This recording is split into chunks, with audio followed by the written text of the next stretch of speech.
muito carinho. Olha ela Oi, aí, chegou. E aí, Leca, tudo bom?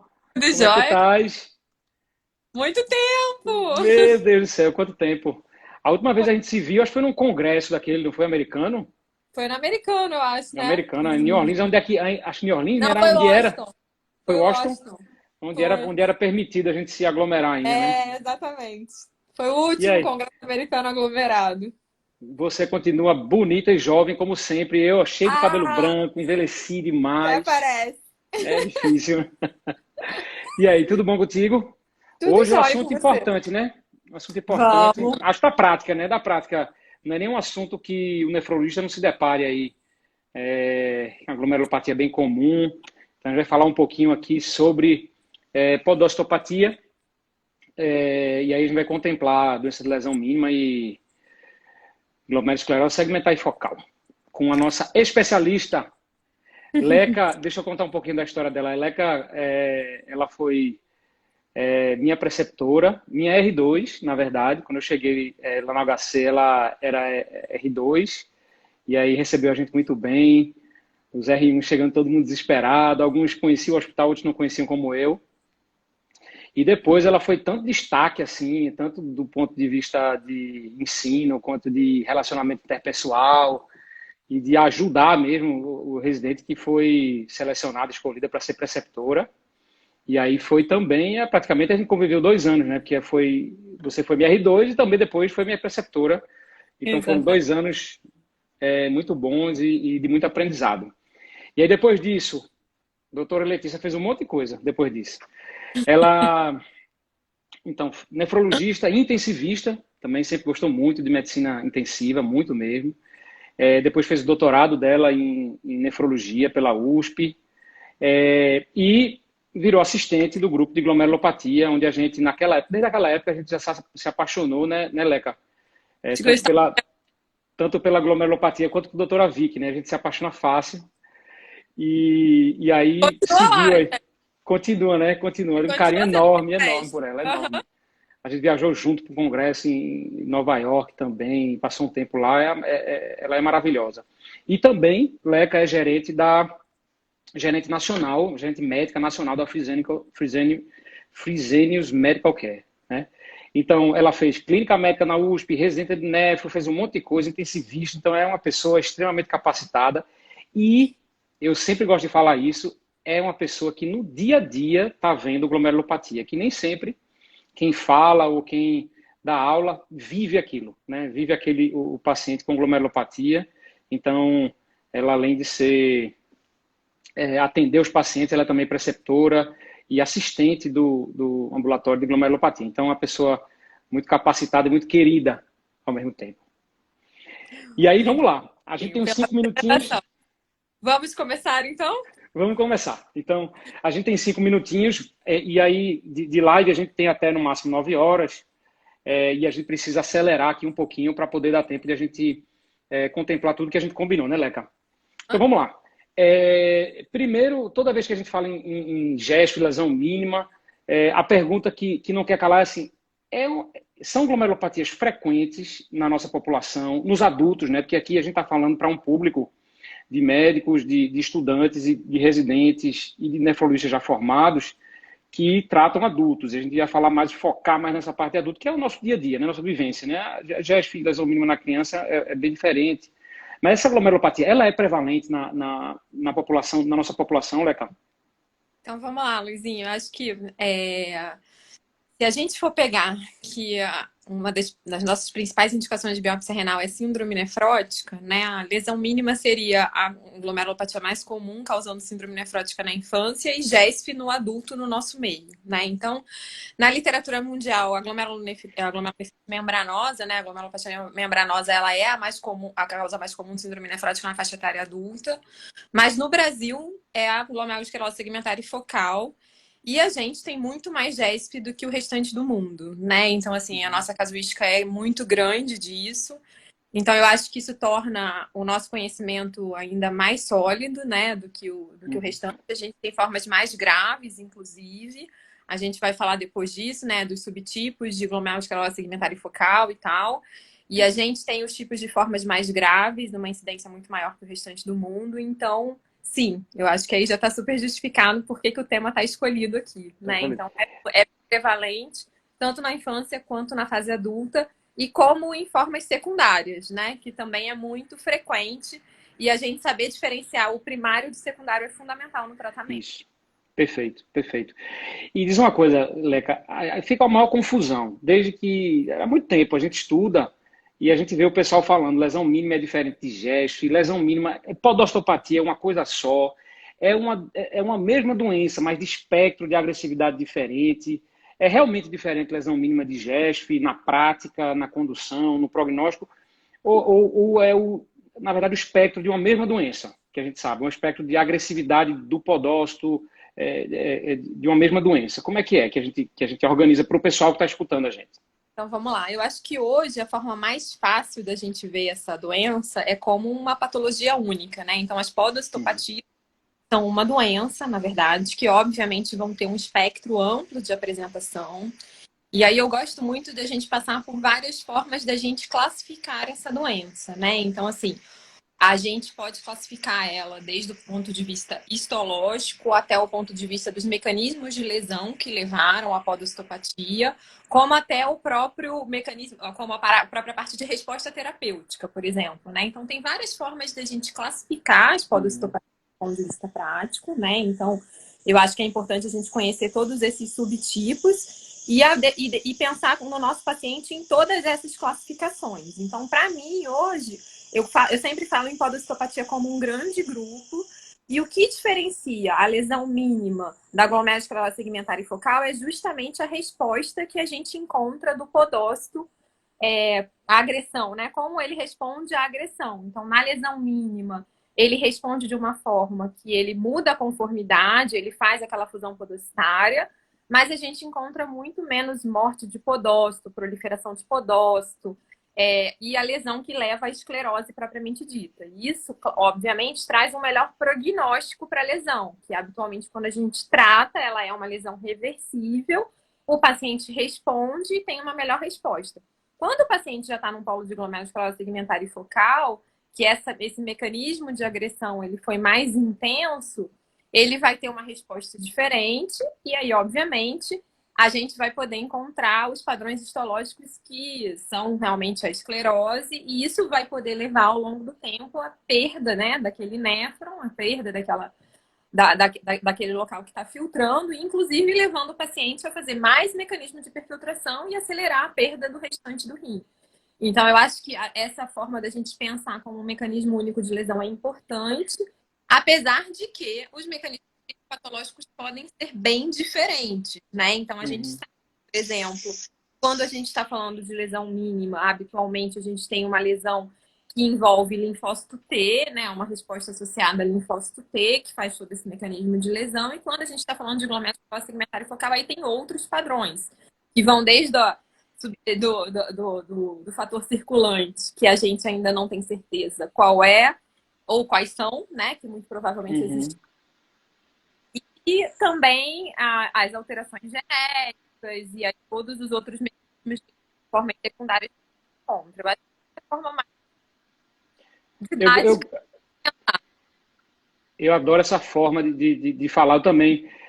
Toda vez que a gente vai explicar, se a gente não explicar que a doença histológica é uma coisa e a doença clínica é outra, há uma confusão muito grande do que é GESF histológica, do que é GESF doença, do que é GESF via final comum de toda agressão renal, né? A gente fica toda vez confuso para poder explicar, mas eu acho que a forma de explicar como uma podostopatia fica bem legal, bem legal.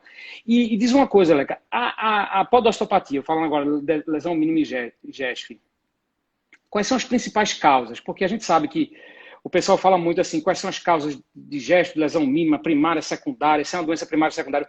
Como é que a gente faz para diferenciar primária e secundária e quais são as principais lesões? As principais causas, desculpa. Então vamos lá, né, Luizinha? É sempre um desafio, né? Porque primeiro, na grande maioria das vezes, a principal causa é o que a gente fala que é idiopática, que é o que a gente não sabe, né? Então, basicamente, lesão mínima e GESF são doenças que a gente encontra em bastante prevalência, essas formas primárias, que a gente chama, né? Então, assim, é importante a gente saber por exemplo, a clínica ajuda bastante a gente, né? Então, atualmente, uma apresentação clínica com síndrome nefrótica para nefrótica, tema, albuminuria. Então, a gente precisa ter a tríade, né, de síndrome nefrótica para definir isso. E aí, aqui, o mecanismo fisiopatológico mais comum foi esse que eu tinha falado, né? Ou via linfócito T,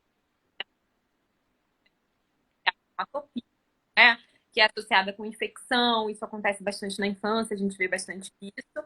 E pode ser secundária, por exemplo, a linfoma, né? Então, que é algo que também marca como linfócitos do mecanismo patológico. A GS primária, ela é associada a esse fator circulante que a gente não sabe exatamente por que o paciente desenvolve isso, né? Nessas duas formas, eu acho que os caminhos principal. Formas secundárias de GESF, existem muitas, né? E eu lembro, assim, até que há muitos anos atrás, quando eu prestei prova de residência, que tinha um cursinho de residência, eu nem sei como é que é isso hoje em dia, até a regra que era assim, se for para chutar qual é a glomerulopatia, a causa secundária é GESF, marca GESF.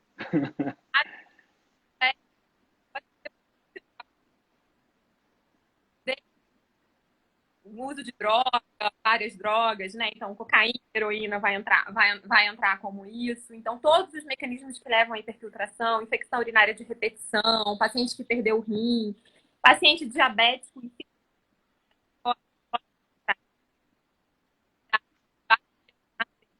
para ter uma população, né? Depois pode envolver. Aí vai para uma gama de atividades que eu acho que a gente não termina hoje de causas secundárias, né? Só que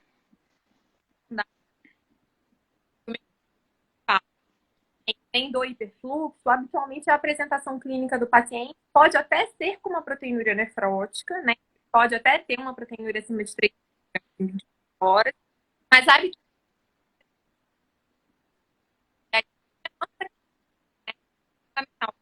foram poucas vezes Leca. da área tomando corticoide, né? Tá. Então, piora na Leca, deixa eu te falar uma coisa. Ficou cortando um pouquinho a tua conexão. O áudio ficou cortando. A gente estava te vendo, mas o áudio ficou cortando um pouco mais. Na parte da explicação. Foi. Eu acho que... Melhorou? Agora melhorou um pouquinho. Só para tentar fazer... não sei se eu consigo fazer um resumo de tudo que foi falado, não. Mas só para poder falar para o pessoal. Então, o mais importante é a gente tentar diferenciar as causas, é a gente entender a forma clínica principal com que se apresenta a lesão glomerular. Então, se for como síndrome nefrótica, a gente geralmente tem uma causa primária, pode ser uma causa secundária, mas é mais raro a gente encontra a causa primária. Quando a gente vê as outras formas de se manifestar clinicamente, a GES foi a lesão mínima, proteinúria subnefrótica ou proteinúria nefrótica ou seja, sem hipoalbuminemia, a gente pensa em causas secundárias de hiperfluxo, né? Ou agressão podocitária por diabetes, obesidade, a hipertensão, uso de medicamentos, tudo isso, a gente vai ver proteinúria nefrótica sem síndrome nefrótica. Ou, se a gente avaliar um paciente que tem síndrome nefrótica, ela pode ser tanto secundária quanto primária, mas aí aumenta muito a chance de ser primária do que ser uma doença, uma causa secundária. Isso. E aí eu acho que talvez o ponto aqui, né, pra gente... Porque aí vai sobrar um grupinho específico, né, Luizinho? Que são as formas genéticas também habitualmente se apresentam com síndrome nefrótica. E aí, para a gente conseguir separar o que é primário do que é causa genética, muitas vezes a gente vai precisar fazer o tratamento primeiro, né? Então, assim, como a gente não consegue ainda ter estudo genético para todo mundo de uma forma ampla, porque é algo caro, né? É algo que a gente ainda não tem disponível, não é nem no Brasil, é no mundo inteiro com essa facilidade toda. A gente habitualmente primeiro faz o tratamento para o paciente que tem síndrome nefrótica, e aí aquele que se apresenta com córtico-resistência, ele é um paciente que habitualmente vai merecer ser investigado do ponto de vista genético, né? Porque não é o que a gente espera para a forma primária, uma resistência. Então, isso é um dado que a gente talvez vá precisar de um período para poder concluir, além de outras informações que podem ajudar, que é tipo, o paciente tem uma história familiar forte, né? Então, ele tem outros casos de síndrome nefrótica na família, ou ele tem outros achados clínicos que podem remeter a alguma síndrome que a gente consiga fazer o diagnóstico, né? Então, o exame e a história tem que ser bem completa, né? Se não tem nenhuma alteração visual, auditiva, enfim, qualquer outra coisa que somada possa apontar para a gente que aquele paciente ali seja uma causa genética. Então, eu acho que esses são os fatores principais da gente tentar separar quem tem síndrome nefrótica e ainda pode não ser primária, né? Do restante aí a gente vai ficar com a grande maioria mesmo, que é a forma primária e que a gente vai ter que seguir para a parte terapêutica deles, né? Joia. Perfeita. Perfeito. Então, assim, vamos falar. Então, eu coloquei aqui as causas principais. Agora vamos falar um pouquinho gesto, lesão histológica e gesto doença, né? Eu acho que a gente falou um pouquinho sobre isso já agora, não foi? Existe gesto, lesão histológica, né? Que é uma via final comum de um monte de agressão ao podócito, né, que pode ser de causa sistêmica ou não, e existe a gesto doença, que é uma causa primária, provavelmente do rim, com algum fator circulante que a gente não entendeu ainda, e é isso que a gente vê. Muito bem. Como é que, deixa eu ver aqui, a gente está aqui na pergunta, tem um monte de coisa para a gente perguntar hoje, um monte de coisa. Então, vamos lá. A gesto genética, a gente já falou, né? Vamos falar um pouquinho sobre a gesto genética. Tem disponibilidade no Brasil de fazer, depois que tem a resistência, por exemplo. Então, vamos lá, a gente tratou o paciente não respondeu, aí a gente tem uma fração razoável desses pacientes que vão ter causas genéticas, né? Que são inúmeras, né? Inúmeras causas genéticas, inúmeros genes associados à estrutura podocitária, né? Do diafragma podocitário. E aí, a gente consegue fazer aqui no Brasil. Como é que é aí a tua realidade, assim, para falar assim, de um centro de excelência, que é um centro que tem uma universidade forte, com área de genética forte perto? Vocês têm disponibilidade de fazer? Estão fazendo? Como é que funciona? Ou é só no privado? Não, Luizinho, aqui a gente tem disponibilidade de fazer, tá? Então, assim, na verdade, tem um grupo forte, né, que é o grupo de genética do HC, é um grupo bem forte.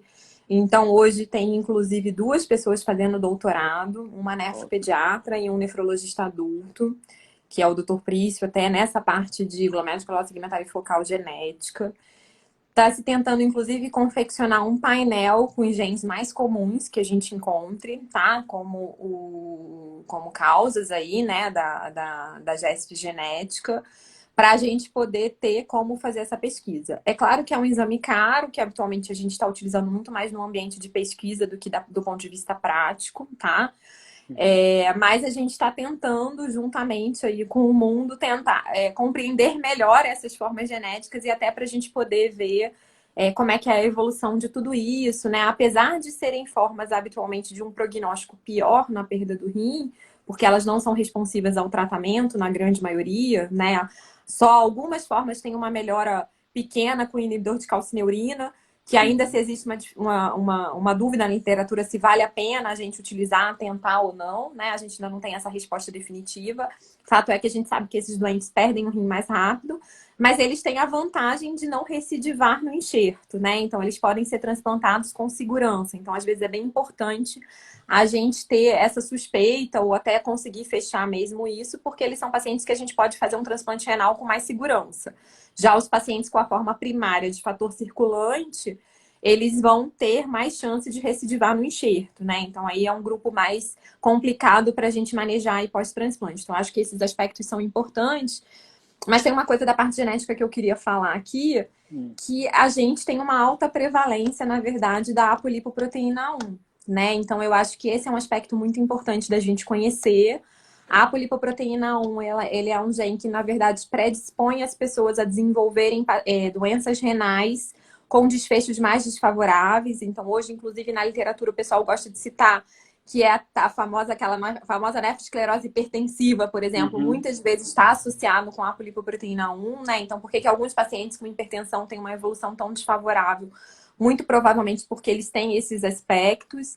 E o que a gente vê na nossa população no Brasil é que a gente tem realmente uma alta prevalência disso, né? É um gene que veio da população africana e ele acabou sendo selecionado porque ele traz uma proteção para infecção por tripanossoma, só que ele aumenta muito o risco disso. Então, hoje já existe, inclusive, na hora que a gente fala de GESF, né, de GESFs em geral, uma colocação de que essa é uma forma de GESF que aparece lá, né? Que não é uma causa genética propriamente, mas traz ali um diferencial da apresentação e um prognóstico pior, inclusive, né? Porque é usualmente uma doença que vai progredir de uma forma mais agressiva e hoje em dia até interessantemente já tem trial de estudo com medicação tentando bloquear esse gene, né? Então a gente ainda não sabe se isso vai trazer algum benefício ou não, mas a medicina, principalmente em glomerulopatia, tem sido cada vez mais molecular, né? Eu acho que um dia a gente pega os oncologistas nisso, a gente ainda tá bem longe deles.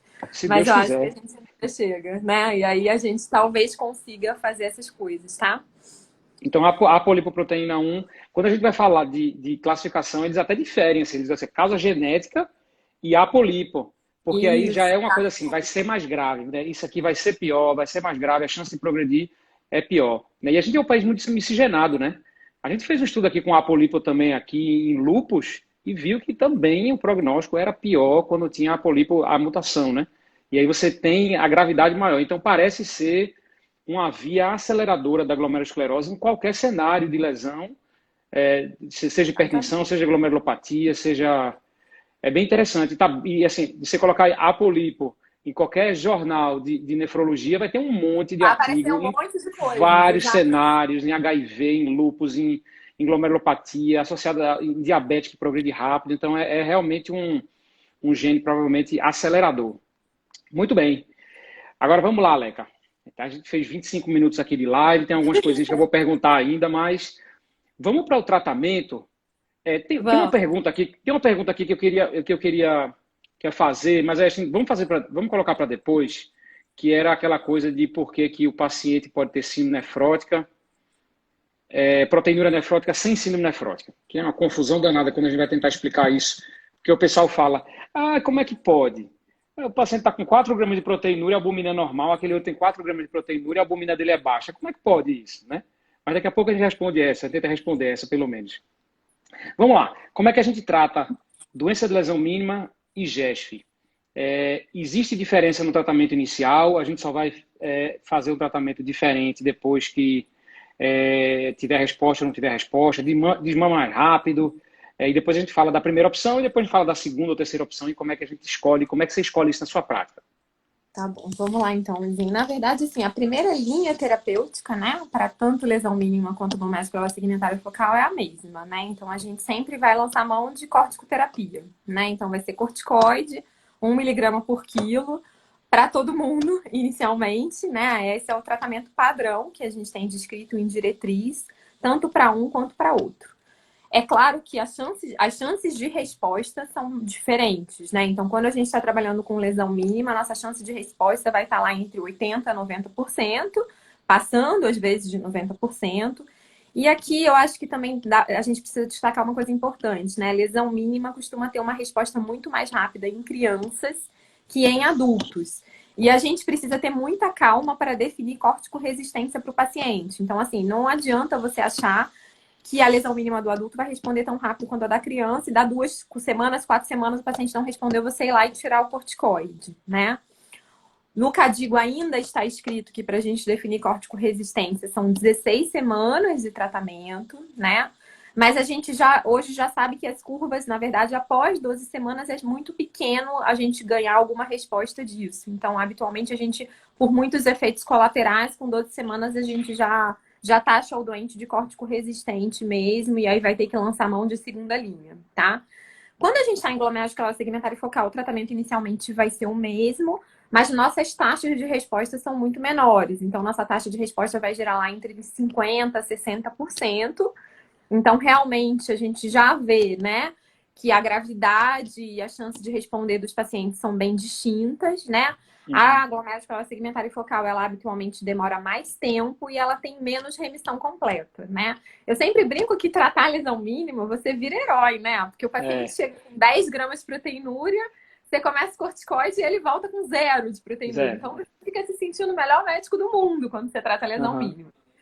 Mas GESF já não é bem assim o comportamento, né? Muitas vezes eles demoram, a gente tem uma remissão tão completa de zerar a proteinúria é muito mais difícil, né? Então elas tem esses dois comportamentos distintos do tratamento inicial do que a gente deve fazer. Depois disso, o que que a gente vai ter, né? Como é que a gente vai progredir na classificação do nosso paciente? Se o paciente foi córtico sensível, ótimo, maravilhoso para a gente. Então, ele já está num polo de melhor prognóstico. Uhum. A partir de então, a gente vai ter que entender, começar o desmame da prednisona, né? E aí ver se esse paciente não vai recidivar. Se o paciente recidiva, né, precocemente, até 2 semanas, por exemplo, depois que a gente tira o corticoide, a gente vai acabar definindo ele totalmente como uma córtico-dependência, muitas vezes até um pouquinho depois, né? Mas enfim, ele vai ser córtico-dependente, então o que que quer dizer? E aí, nesse momento, é muito importante a gente definir qual foi a dose de corticoide que ele recidivou, que é totalmente diferente, né? Um córtico dependente de 5 miligramas de corticoide, que eu consigo manter, Uhum. do que um córtico dependente de Certeza. 20, 30 miligramas de prednisona. Então, a gente tem que definir qual é a dose de corticoide com que ele acabou sendo recidivado aí. E também, e aí, né, a gente vai ter que lançar a mão do nosso arsenal para poupar corticoide. Aí a gente já volta nisso depois para poupar corticoide. E ele também pode ser o que a gente chama de recidivantes frequentes. Então, aqueles que vão ter recidivas anuais, né? Frequentes, que também vão precisar de alguma outra droga, porque eles não vão poder ficar utilizando o resto da vida corticoide. Então, eu acho que aí a gente tem um outro ponto importante. Nesse grupo de córtico dependência e córtico recidivante, a gente vai ter algumas opções que são boas, né? Então, a gente vai poder lançar mão de inibidor de calcinurina, que acaba sendo a nossa opção mais tranquila de utilização do ponto de vista prático. Mas existe uma droga que a chance de resposta é de até 80% nos pacientes que são córtico-dependentes e córtico-recidivantes, que hoje é o rituximab. Então, eu gosto muito de usar, porque é uma droga que a gente faz na veia, garante adesão, e eu tenho muito problema de adesão com os pacientes, né? Então, eu acho que é uma droga que tem um papel muito importante para esse grupo, porque a gente consegue, é uma droga realmente poupadora de corticoide nesse sentido.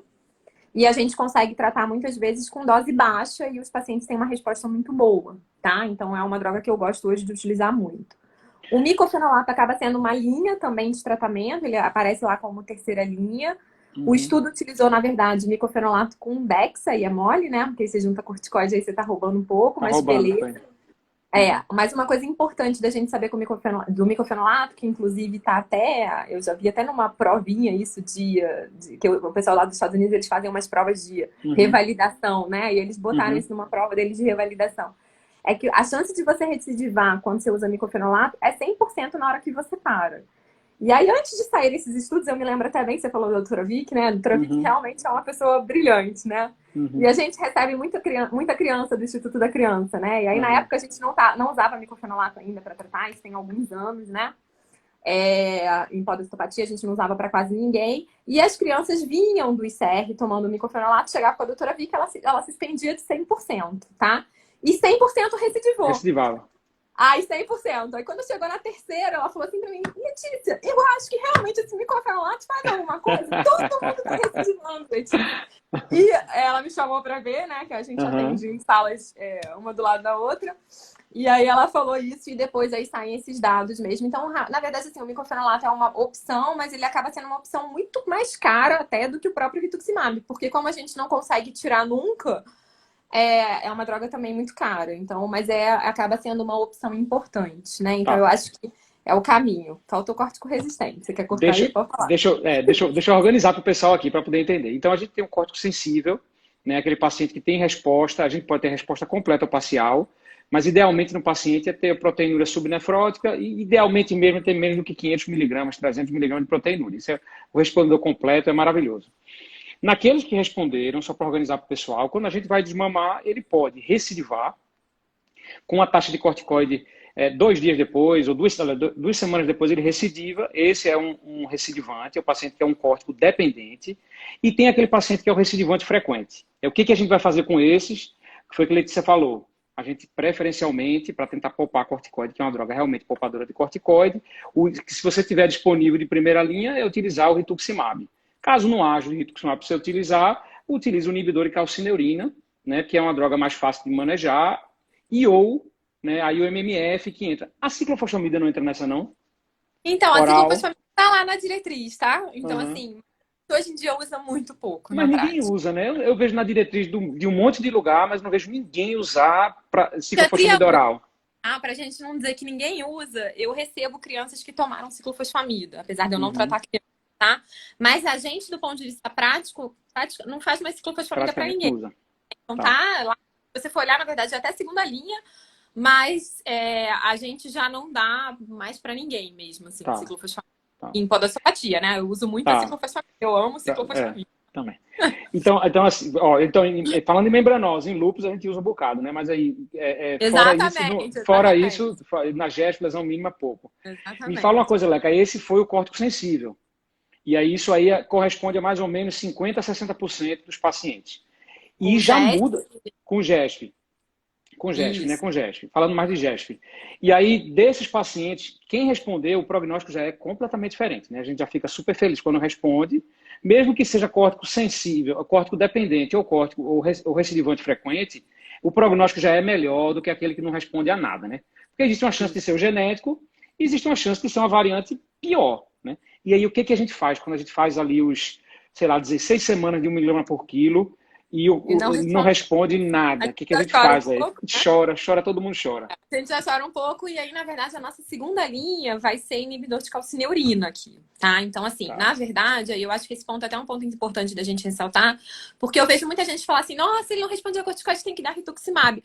Os doentes que não respondem a corticoide, eles têm uma resposta baixa com rituximab. Então, abaixe as suas expectativas em relação ao rituximab. Eu sempre falo isso. E principalmente porque eu não sei como é que é para vocês, mas para mim, rituximab não é uma droga fácil de eu conseguir.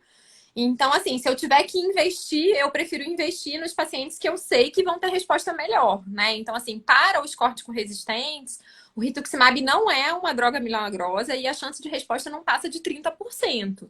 E, né, em todos os estudos, do ponto de vista prático, não passam disso.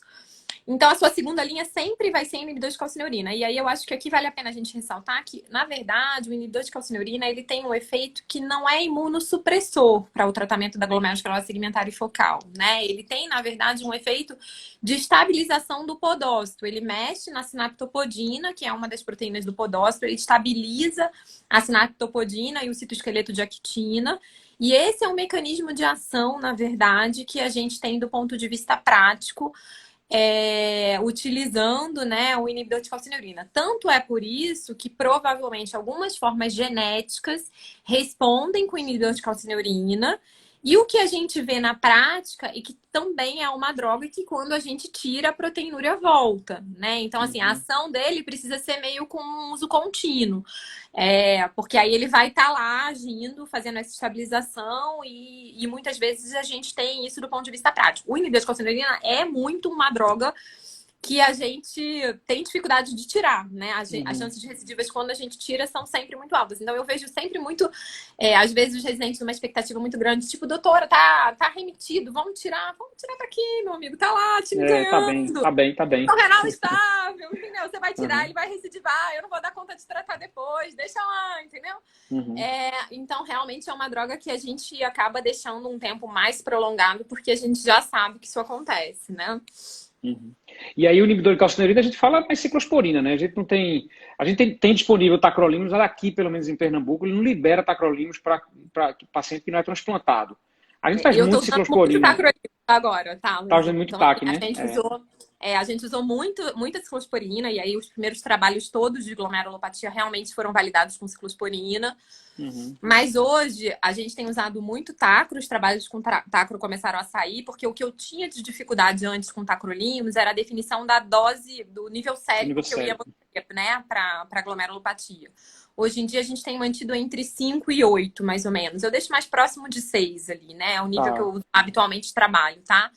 E a grande vantagem para mim da utilização do tacrolimus em relação à ciclosporina é que realmente a nefrotoxicidade é menor. Então, Uhum. principalmente para aqueles pacientes que já têm uma creatinina tocada, a gente fica com um manuseio um pouco mais fácil. E a outra complicação que eu tenho muito com ciclosporina é gengiva, assim, né? Gengiva, Então, né? essa hiperplasia gengival que os pacientes apresentam com ciclosporina muitas vezes é impeditivo pelo período prolongado que a gente usa e tal. Então, eu tenho usado bastante, mas eu consigo liberar tacrolimus Consegue para liberar, né? glomerulopatia. A gente tem essa Eu sei que dificuldade. na prática nem sempre é fácil, né? É. Então, tá. Então, reorganizando tudo de novo. Fez o corticoide, respondeu, maravilha. Foi desmamando, tirou, recidivou. A gente tem uma tendência maior a usar rituximab. Se for um recidivante frequente, usa rituximab, que existe uma chance boa de causar uma boa resposta em longo prazo, porque ele é uma excelente droga poupadora de corticoide. Isso a gente viu, inclusive, lá no Lunar, né, no lúpus, né, não teve resposta melhor, mas conseguiu poupar mais corticoide do que o grupo que foi o grupo da prednisona, o grupo da indução habitual. E aí, se for um córtico resistente, que a gente considera como não resposta, depois de 16 semanas, a gente até tem indício um pouco antes de se vai responder ou não, mas se o paciente não atingiu redução de 50% da proteína, especialmente se tiver na faixa subnefrótica, aí a gente tem que lançar mão de um outro tratamento. Aí o tratamento de escolha seria o inibidor de calcineurina. Se puder usar o tacrolimus, parece ter menos efeito. Isso a gente, no transplante também é assim, né? A gente vê muito menos efeito colateral. E aí, se não der, ciclosporina e ambos usando nível sérico, né? Ambas as drogas utilizando nível sérico para poder saber mais ou menos a faixa terapêutica, como é que fica. Muito bem. E se não funcionar com ciclosporina? Pois E é, com se não tacrolimus? começa o desespero, né? Então, eu sempre uso micofenolato, tá? Como opção. E aí, Uhum. assim, mas a gente já tem que ir com uma expectativa baixa. Então, às vezes a gente tenta micofenolato e às vezes a gente tenta rituximab mesmo, tá? Como linha. Como opções, assim, né? Meio no desespero para ver se a gente tem alguma resposta. Mas, habitualmente, aí as respostas são muito ruins. Saindo disso, a gente ainda não tem muitas outras expectativas, na verdade, né? É claro que, como eu falei lá naquela parte de genética, conforme mais refratário for o paciente, muitas vezes vai valendo a pena a gente investigar a parte genética desses pacientes. Então, eu acho que isso é uma parte bem importante. E aí, só para a gente fazer um parêntese aqui, Luiz, em que eu acho que é importante a gente colocar isso no tratamento, a forma histológica da glomerulosclerose segmentar Isso. focal ela também é importante, né? Então, assim, uma das coisas que a gente precisa analisar na biópsia é qual é a forma de apresentação da glomerulosclerose segmentar focal. Então, existe uma classificação que foi feita pela doutora Dagatti, da Universidade de Colômbia, que é a patologista que mais inventa doenças de glomerulopatia no mundo. É muito famosa e conhecida, e ela acabou classificando a GESP em 5 subtipos, na verdade, né? Então, é importante a gente conhecer esses subtipos. A TIP lesion é a forma mais próxima do que a gente tem de resposta terapêutica com lesão mínima, né? Que é uma lesão que a gente encontra lá na ponta. E aí eu acho que fazendo um paralelo seria basicamente isso. A gente tem a forma perilar, que habitualmente é que a gente fala que é mais associada com as formas secundárias, né? Onde habitualmente a gente tem glomerulomegalia e a lesão perilar lembra mais uma lesão de perfluxo. Isso não é uma verdade absoluta, é muito importante a gente falar isso, né? Mas são coisas importantes da gente ver. A gente tem a forma NOS, que é uma forma inespecífica, que eles falam que é a mais prevalente nos Estados Unidos, na verdade, no mundo inteiro da onde fizeram a reclassificação, que aí pode ser tanto primária quanto secundária, né? Não define muita coisa. A forma celular é uma forma muito rara, que eu acho que não vale nem a pena a gente falar aqui. Mas existe a forma colapsante, que era a quinta, mas que na verdade é a primeira da chave de diagnóstico, porque se você encontrar uma alça colapsada, você define como glomerulopatia colapsante, tá? Uhum. A glomerulopatia colapsante, ela foi primeiro descrita, na verdade, na nefropatia do HIV, né? Então, ela primeiro começou a ser descrita numa população que tinha um HIV avançado, com CD4 baixo, carga viral alta, e aí eles começaram a encontrar esse padrão de lesão, que é uma GESF, na verdade, que tem esse colapso de alças, mas associado a isso tem uma proliferação importante do podócito. E aí aqui eu acho que a ideia que a gente tem que ter na cabeça é que o podócito é uma célula super diferenciada, que ele não deve estar se multiplicando. Então, se a gente encontra a multiplicação de podócito dentro do glomérulo que a gente está vendo na histologia, é porque ele está muito lesado, né? Então, isso tem que marcar uma gravidade sempre pra gente. E aí esse é um mecanismo fisiopatológico, na verdade, né? O podócito, que é uma célula diferenciada, ele se desdiferencia. E a gente, por exemplo, no HIV sabe até que existe a infecção do HIV dentro, a gente encontra vírus, né? Então, provavelmente é isso que está fazendo a célula mudar o perfil dela e ir para um perfil de proliferação e multiplicação. E aí, quando isso acontece, na verdade, o que a gente precisa saber é que, habitualmente, essa forma histológica tem uma resposta terapêutica muito ruim, tá? É, na nossa casuística lá no HC, eu não tenho doente córtico sensível dos glomerulosclerose segmentar e focal. Então, hoje a gente já tem uma casuística bem grande de glomerulopatia colapsante. 30% das nossas GESFs no Brasil são glomerulopatia colapsante. No Brasil, não, no HC, né? É muito 30% grande, né? de biópsia de GESF no HC é glomerulopatia colapsante. Então, é totalmente diferente do mundo, né? Os Estados Unidos tem 10%. A parte do Oriente, por exemplo, quase não tem GESF colapsante, então deve ser doença que eles chamam o mundo para ver, né? De tão rara. E aqui a gente tem uma alta prevalência e eles não costumam ser córticos sensíveis. Então, para mim, hoje, habitualmente eu nem inicio o corticoide para eles. Quando os doentes têm fibrose baixa, na biópsia e função renal normal, às vezes o que eu tento é inibidor de calcinurina e micofenolato. E aí sim, né? Aqueles doentes que eu consigo baixar a proteinúria, eles têm uma evolução muito mais favorável que outros. É sempre importante lembrar que a glomerulopatia colapsante ela pode estar associada a diversas infecções, então é importante a gente fazer esse diagnóstico, né? Então a gente já teve por parvovírus, CMV, HIV, né? Aparece, mas até os outros têm aparecido mais, e aí eu acho que é importante a gente dar esse diagnóstico do ponto de vista prático, até porque muitas vezes os doentes que eu vejo terem alguma resposta são esses que tinham uma apresentação diferente, e aí a gente consegue realmente melhorar. E a gente também tem uns casos de glomerulopatia colapsante no HIV que depois o doente abre lúpus. Então, a podocitopatia do lúpus também pode se apresentar com glomerulopatia do HIV. Eu acho que aí essas informações também são importantes, né? Então, mulher jovem que abre uma glomerulopatia colapsante, a gente sempre tem que acender um sinal de alerta que isso pode ser um lúpus que ainda vai aparecer aí. E aí sim, a imunossupressão acaba tendo um papel importante, né? No controle disso. Mas eu acho que não dava para falar de tratamento sem falar de colapsante, porque Perfeito. é um capítulo à parte aí, né? Então, na hora de decidir o tratamento, na verdade, é importante a gente entender primeiro a classe histológica, né? Porque você falou que vocês estão usando inibidor de calcinurina com MMF de cara ou é inibidor de calcinurina MMF de cara? Não, a gente usa.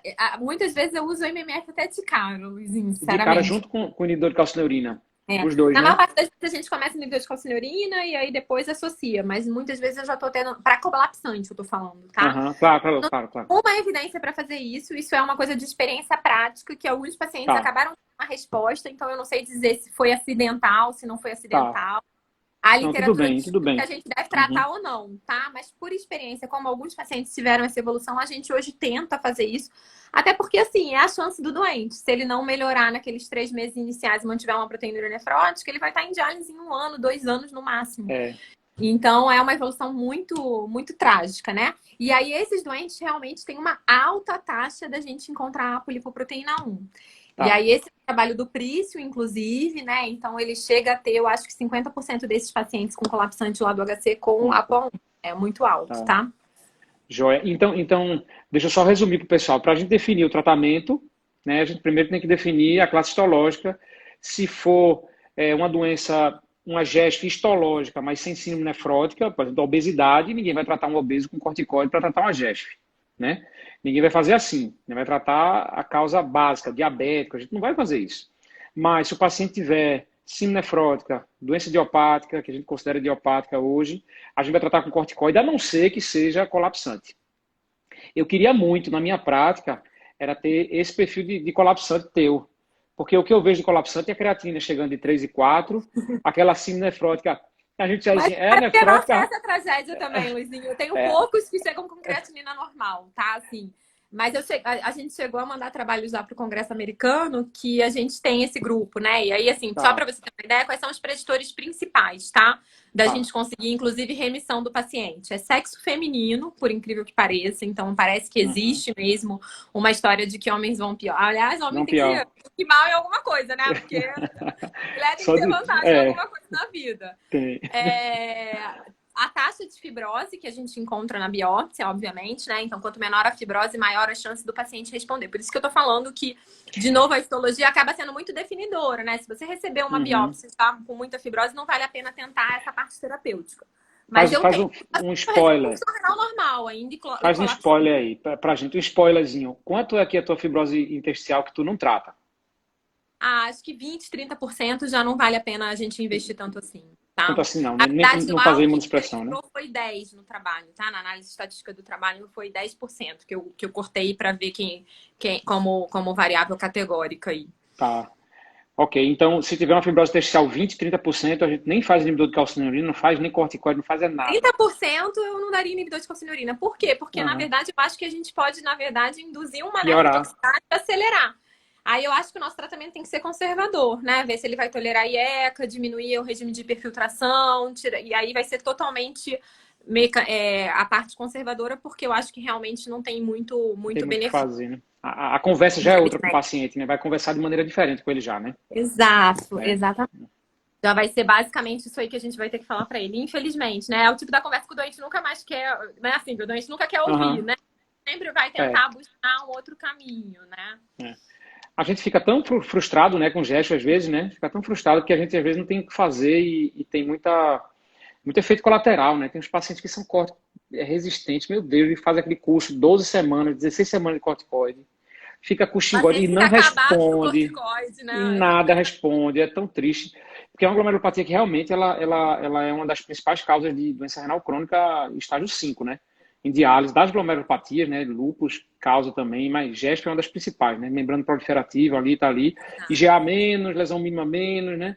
Membranosa menos, mas as lúpus, GESP e membrana proliferativa é muito ruim a gente tratar, né? Doente muito jovem, né, Luizinho? Então eu acho É, que esse é o nosso desespero. Então é aqueles pacientes que habitualmente vão abrir com 20 anos, 30 anos. Então, assim, a sua expectativa para tratar esses doentes, né, e tentar fazer eles não progredirem acaba sendo muito alta. Isso eu acho que é uhum, realmente muito ruim, né? muito ruim. Muito bem, vamos perguntar agora terapia promissora. Ave Maria. Vamos Eles, lá, então, terapia. Tá todo mundo falando nesse negócio aí agora de inibidor de SLT2 para GESF. Todo mundo falando isso, de inibidor de SLT2 para toda que é doença renal. Até daqui a pouco vai surgir até para cálculo renal e vai, daqui a pouco para, a gente sei está usando, lá, né? tudo. Daqui a Nefrolitíase. pouco regenera o rim, ficam dois, né? Ficam dois de novo, né? Pronto. Acho que vai ter a cara de pau, né, Luizinho? Porque eu acho que o paciente vai infectar mais, depois muito É, certo. Acho que eu apertei errado aqui. mas como a gente tem alguma coisa de que você acha assim promissor? É, Na eu verdade, tem sei. muita coisa sendo testada, né, Luizinho? Uhum, Assim. Então, se a gente for olhar é o que eu falei, né? Então, sei lá, o que eles estão tentando fazer é de inibir o gene da APO1. Acho que talvez ajude do ponto de vista prático, né? uhum, Eles usam. Aí vai se testando outro tipo de inibidor de calcineurina, já tem, né? Para a gente poder. Mas, assim, eu não vejo nada que é um milagre ainda saindo para glomerulosclerose segmentar e focal. Então, a gente tem muito uhum. estudo em andamento, nada muito diferente do que a gente hoje faz do ponto de vista prático, assim, para me convencer do ponto de vista de tratamento. Nesse Tá, momento, eu não tenho super fé em nada, tá? Estamos tá, ainda tá. rodando mesmo no mesmo. Acho que depois que o rituximab funcionou, aí para esses corticos, como droga poupadora de corticoide, eu não Corticoide. recebi nada que me convencesse tanto assim, tá? Que bom. Deixa eu ver aqui outra pergunta. Tem 4 perguntas aqui do pessoal. Tá faltando 10 minutos. Pronto. Tem um aqui, o pessoal perguntando. Faltam 10 minutos só. Vamos lá. Tem uma perguntinha. Eu Eu falo vou muito, responder. gente. Não, eu adoro, eu adoro, eu adoro. Tem uma pergunta sobre SUPAR. O SUPAR, na época, sei lá, 2015, 16, veio como se fosse o PLA2R Achamos, da GESP. A PLA2R da GESP. achamos. Achou, que maravilha. Vamos fazer um anticorpo anti-SUPAR e a gente resolve tudo que é GESP.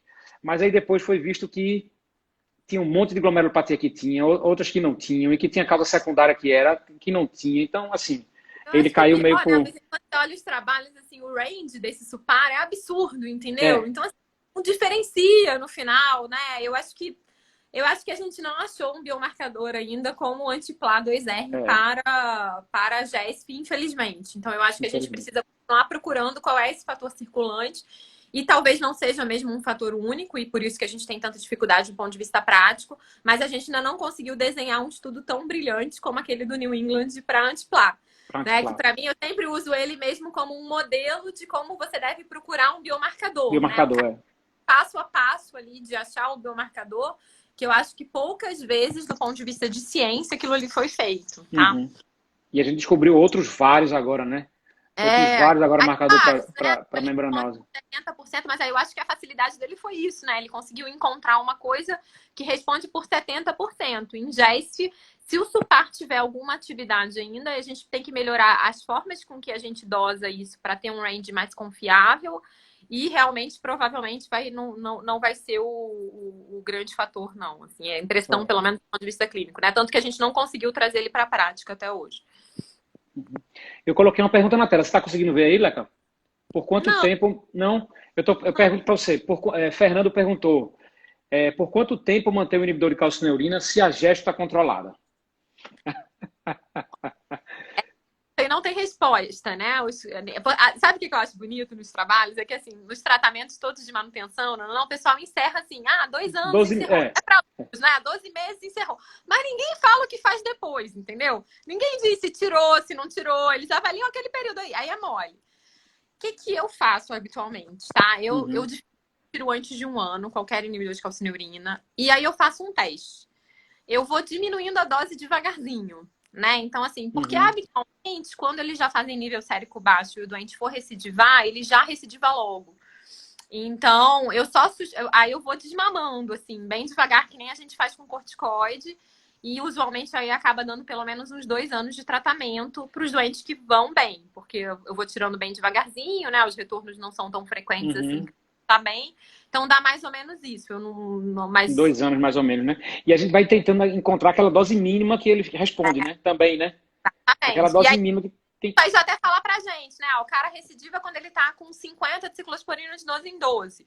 Então eu mantenho a turma, né? Porque aí eu diminuo na frequência, aí a gente faz isso depois da parte prática. Agora, se ele conseguir tirar e não ter recidiva, esses doentes também existem, obviamente, né?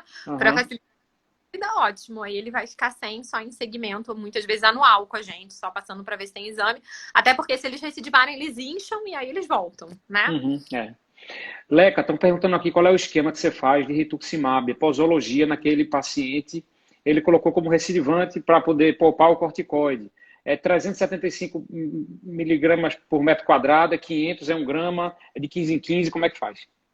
Então, para a podostopatia tem um estudo que eu acho bem legal, que eles fizeram o seguinte, na verdade, né? Eles usam 500 miligramas ou 1 grama, a depender de peso do paciente, então acho que é uma dose boa de fazer. Eles dão uma dose única disso. Com 5 dias, dosa o CD19, 5 a 7 dias.